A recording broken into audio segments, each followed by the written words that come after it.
absolute jaw-dropper late this afternoon, a report from the New York Times. It lays out that in the spring of 2017, Deputy AG Rod Rosenstein suggested secretly recording President Trump and discussed invoking the 25th Amendment to throw the president out of office. Now, Rosenstein, as you'd expect, is forcefully denying that this ever happened.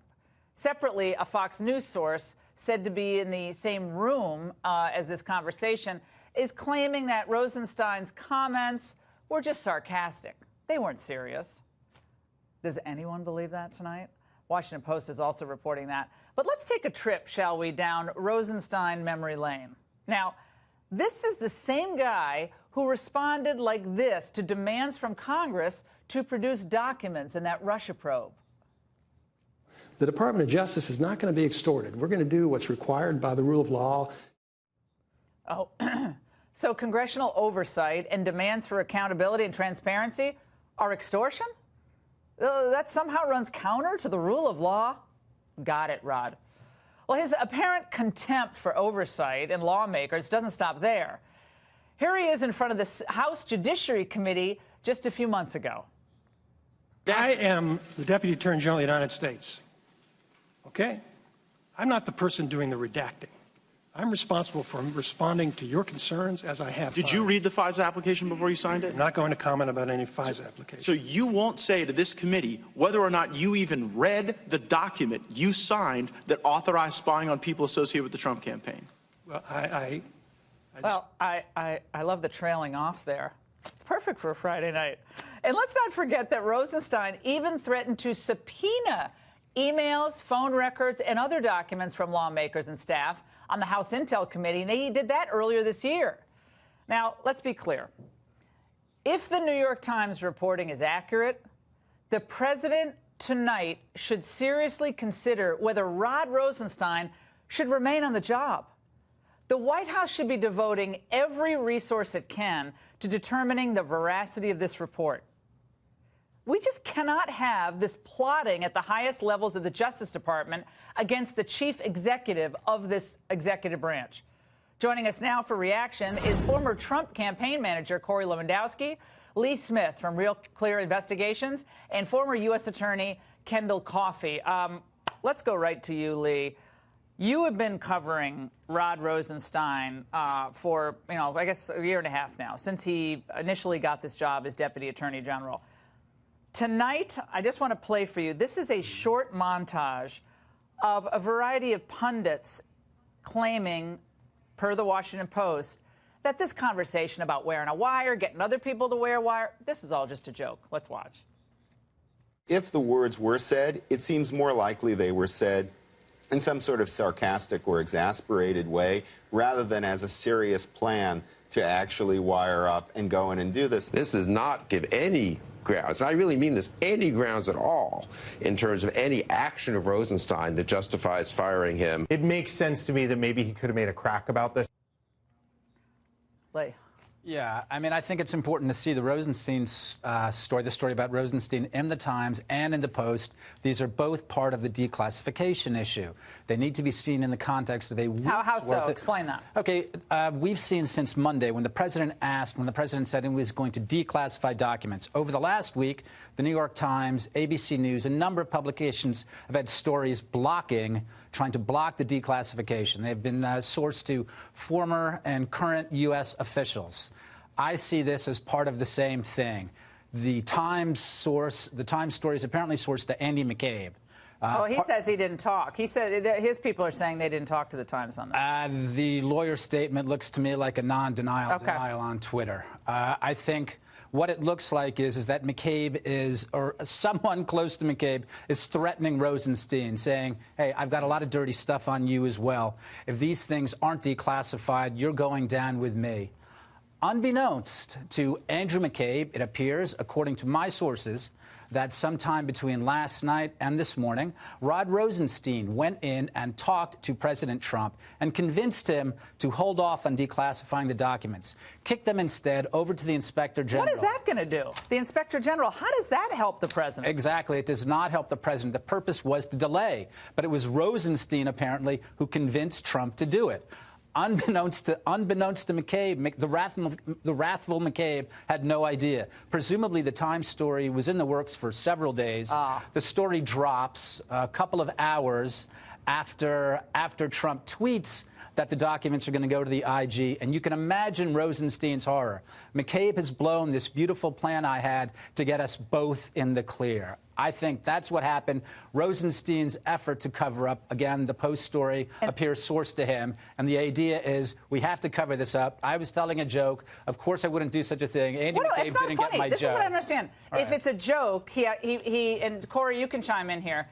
He must have a really lame sense of humor, because here's a joke isn't, hey, let's wear a wire. I'll wear a wire. Or someone else, one of you can, and then we'll get someone to invoke the 25th Amendment. Maybe I can get Sessions. How is that funny? There's no tee-hee, giggle in any of that. Corey, I think he's right. I think Lee is right. This is all about the declassification. Trump backtracked for some reason, and I think that was a big gift to Rosenstein, because he's worried about that FISA application and the fact that exculpatory information was not put in that FISA application to monitor Carter Page. Corey. Well, you're exactly right, and everybody has to remember that that was the third renewal of the application. There were 4 actual applications. The first application was denied by the FISA court. Rod Rosenstein signed this, and when the president made the announcement that he was going to declassify Bruce Orr's 302s, that was going to reveal that Nellie Orr, Bruce's wife, was talking to Christopher Steele, that the Justice Department knew about this, and that I'm sure Rod Rosenstein at the Justice Department was aware of what Bruce Orr was doing because he was his supervisor at some level. That all would have come out very clearly. And he was so afraid that that declassification was going to expose him for what he is, which is part of the deep state. This collusion never existed. It's been a fake dossier from the beginning. And look, we've done extensive research on this now. We've seen what Rod Rosenstein's really about. Whether it's Rod Rosenstein, he covered up for Peter Schrock, for Lisa Page, for Andy McCabe, for Jim Comey. He's also the individual, and you remember this, who recommended Bob Mueller become the head of the FBI when Jim Comey was fired. And then the next day, he personally appointed Bob Mueller as a special counsel to investigate this president.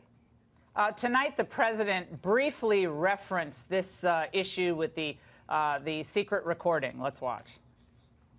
We have great people in the Department of Justice. We have great people. These are people, I really believe, you take a poll, I got to be at 95%. But you had some real bad ones. You've seen what's happened at the FBI. They're all gone. But there's a lingering stench, and we're going to get rid of that, too. Kendall, lingering stench. Your thoughts there? Who is he referring to? Pray tell. Obviously, he's concerned about Rod Rosenstein. I think he should be.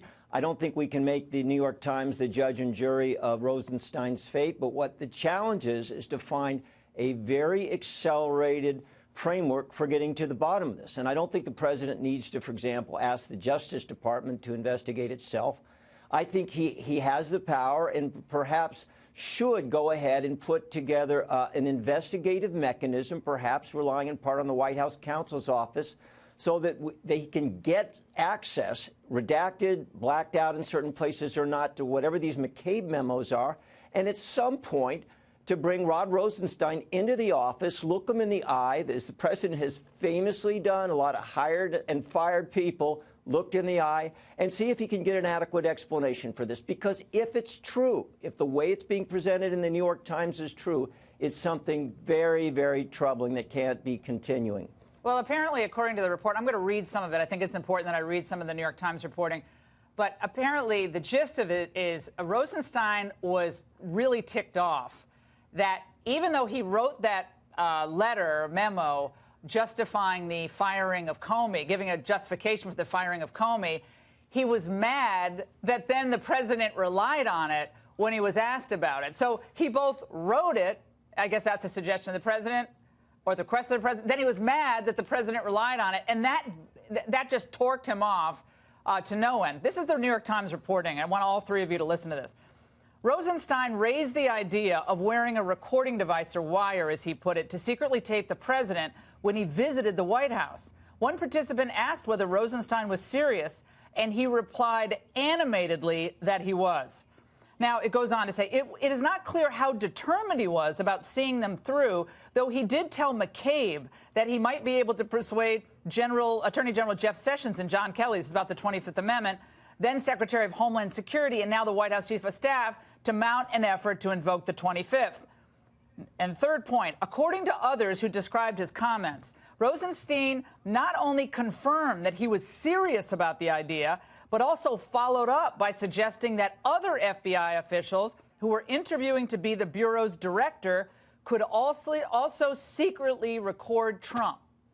This was around the time, of course, where after he fired Comey, he was looking at Wray. Rosenstein's name had been raised for this, and a few others, including a former Obama person. But he wanted, according to this report, and there's no humor in this, so that when he says it's humor, it's ridiculous. I'm sorry, this is the woman's intuition, but it's ridiculous.